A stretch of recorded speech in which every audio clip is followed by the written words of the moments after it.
So when you're writing a thesis, undergraduate thesis, master's thesis, even PhD dissertation, a lot of students have trouble finding a topic. And usually the trouble is that they're starting from something way too broad that's not even really something that you can turn into a research paper. So how do you go about finding a topic? Well, it depends on what sort of thing you're researching, but most students are working on empirical things these days, and it's a sensible approach. So let me talk a little bit about how you find an empirical topic. What people tend to do is they tend to say, I'm interested in international investment. Lovely, right?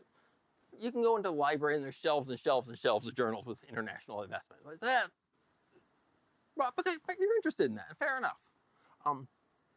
It's, if you come up with, say, a new way to look at this investment, I think if you go to a party, right? You go to a party and you don't know anyone, because you don't know anyone in the profession yet, right? You go into the party and there's a group of people talking, they're all chatting amongst themselves, and you walk over them and you just say, how about that international investment?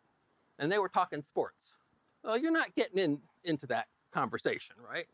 And that's what you're doing. You're joining a conversation. People are talking about international investment, and they're talking about it in a particular way. There's no way for you to know everything that's in the library. Maybe your idea has been done 30 years ago. Unless your advisor is working on exactly that issue, you're not going to know, right? But if you go to something fairly recent, you look at a particular paper and you find what people are doing, and then you work off of that, then you know you're at the forefront of knowledge. You know you're joining the conversation. Just like at the party, what you would really do is you would go over, you'd kind of lurk, you'd hang out, you'd laugh at people's jokes. I don't understand it, but ha ha ha. And then you'd pick up on the vibe.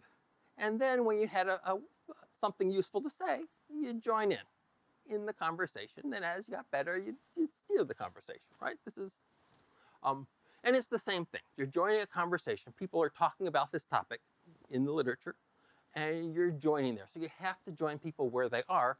Otherwise, they're not going to read you because they got huge literature. They can't read it all either. So a very nice way to find a topic if you're still looking is to find something recent in a good journal and tweak it. Like take that and do it for Ireland if the data is available. Take that, update the data. Is it still true after the recession? Who can know, right? Or take that. I think also they did this thing, but I think also consumer confidence would matter for that. Well, let's get the consumer confidence and see whether it matters for that. A reasonable person could think that it does, but perhaps it doesn't. That would be interesting, right? And so you're starting with something that's recent, so you know that you're at the cutting edge, and you're adding a little bit to it. In terms of finding a topic, you got to listen to your advisor, right? I'm going to say some stuff, that's how I would advise you, but you got to trust your advisor. Everyone here knows how to do a good thesis, but they're all going to do it different, right? And so you have to have some trust. But going in, what I would look for in a topic is something, and this may reflect me and my dishonest nature, but my experience with empirical stuff is that if you push the data hard enough, if you torture it enough, it'll confess, right? And so if you set yourself up with a topic that we're going to get all this data, and then in order for it to be interesting, I need to get this result. Well, if you work hard enough, you'll get that result, but you won't respect yourself in the morning, right? It's much better to have a thing where you're a reasonable person, like going in, a reasonable person could expect beta to be positive. A reasonable person could expect it to be 0. And then you don't have to worry that you're not getting it, right?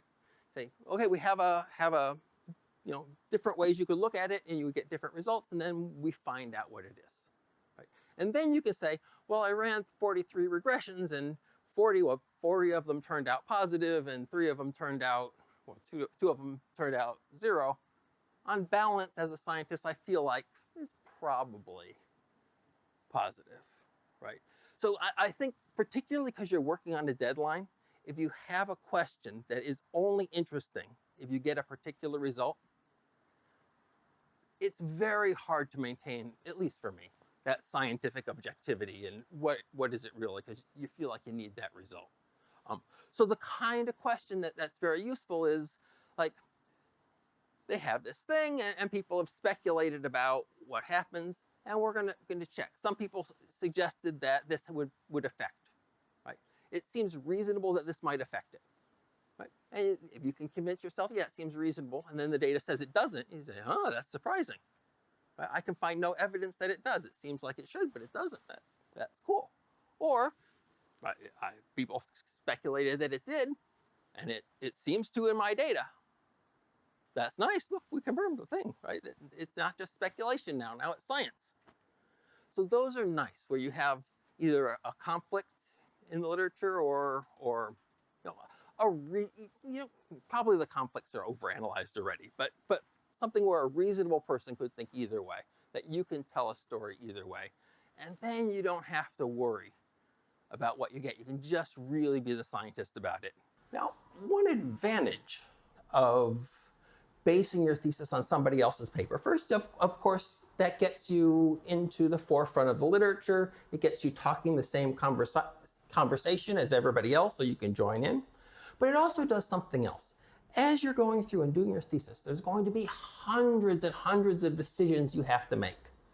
And you will notice that you're doing some of them. You will not even notice that you're making some of the other decisions.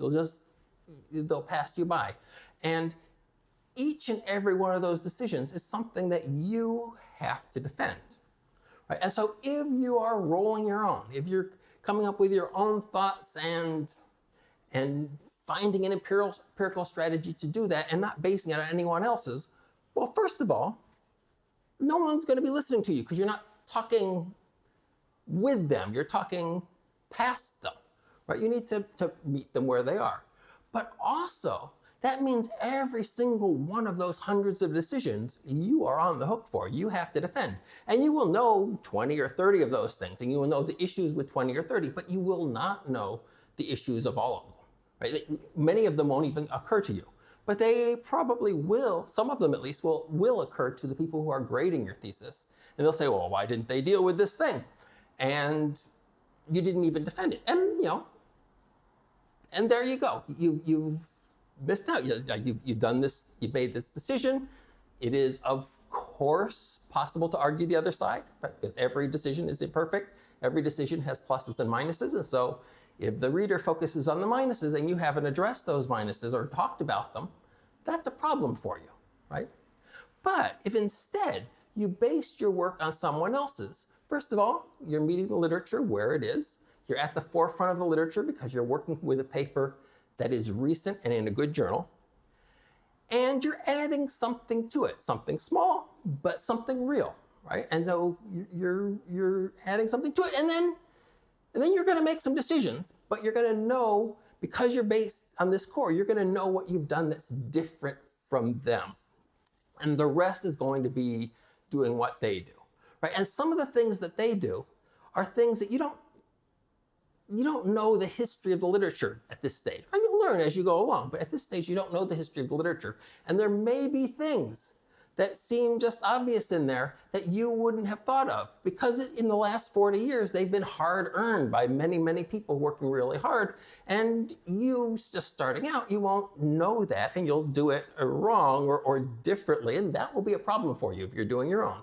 But if you're basing it on theirs, then a lot of those decisions, the decisions they've made based on that 40 years of research, you're going to be making those same ones, right? And you're only going to be on the hook for the decisions that you are deliberately making, the things that you are changing from this paper. And that's a set that you can know what it is, right? And you can know where the bodies are buried, and you can discuss them and say, look, I've made this decision. Here's the good side of that decision. Here's the bad side of the decision. On balance, it seems useful. It's not the right decision. It's never right, but it might be a useful decision. And then we get these good things and we get these bad things, and you know what those decisions are. And so you can defend each and every one of them. And for the rest, well, it's those guys. It's those guys' fault, right? And not even their fault, but look, they did this thing. right? And they did this thing up to, say, 2005. And you're going to do the same thing, maybe with a different country's data. Maybe say you're going to do the same thing, but you're going to update the data to 2020. Lovely, that's great. And you can say, well, look, there was a great recession in there. And so we wonder if their results are still true in a major recession. That's an interesting and useful question, perhaps, right? And then when you're doing that, you can say, look, I want to see if their results still hold. So you can, first of all, run theirs, make sure that, using their data, you're getting the same sort of answers. And then, or your modified data, because you're using a different country, whatever, make sure you're getting the same kind of answers. Then update it for the new stuff. And then you can compare, are we still getting the same thing or not? And then, if they did some goofy decision along the way or something, something that you can argue against, say, look, it's not a perfect decision they made, but I want to compare my results with theirs. And so I want to do it their way, because first of all, they're sensible, they did a good job, but also even where they maybe it could be improved upon, I want to be as directly comparable to theirs as I can be, so we can see if it works with this updated data. Right? And then all those decisions, not your fault. Right? If you were rolling your own and you were coming up with your own regressions totally out of thin air, first of all, no one's going to be interested in what you have to say because you're not talking to them, not talking with them. But also you're on the hook for everything. Right? Whereas you want to be just on the hook for the things that you are deliberately doing, the things that you are deliberately changing. And so it's a much safer and more productive thing to start with somebody else's solid paper in a recent journal.